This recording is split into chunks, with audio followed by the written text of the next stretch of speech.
A fan dressed as a Stormtrooper plays Star Wars Battlefront II, where players use money to buy loot boxes with perks. A fan dressed as a Stormtrooper plays Star Wars Battlefront. Imagine buying a Star Wars video game, where you play as a brave soldier of the Rebel Alliance, fighting alongside your comrades against the Empire.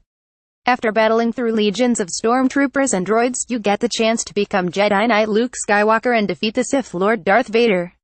It's the ultimate battle between good and evil. The only thing stopping you the option of paying extra cash or spending several more hours playing the game. When I buy a $60 game, I'm not expecting to pay an additional $10 to $20 in microtransactions.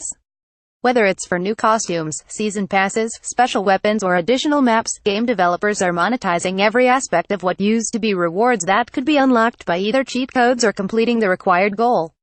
Now, the industry has shifted to using loot boxes. The loot boxes can be found on in-game menus that allow players to use real money to purchase additional currency, power-ups, and more.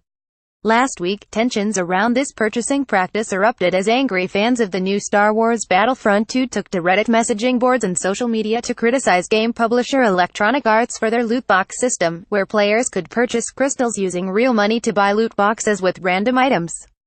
EA posted a defense of its system and quickly became the most disliked post, over 600,000 downvotes in the website's history. The game itself, which ranges in price from $60 to $80, has a menu where players can purchase a loot box, giving players anything from a strong power-up or rare item, to an essentially worthless item, like a dance emote for a character. When you pay to play, you never know what you'll get.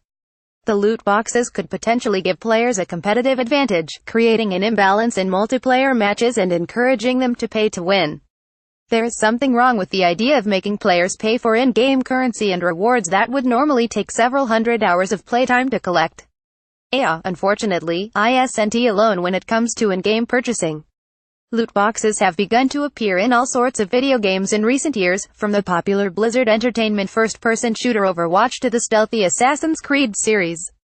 Publishers have argued that this wave of monetization is needed to cover hefty development costs that can rival the budget of a Hollywood summer blockbuster.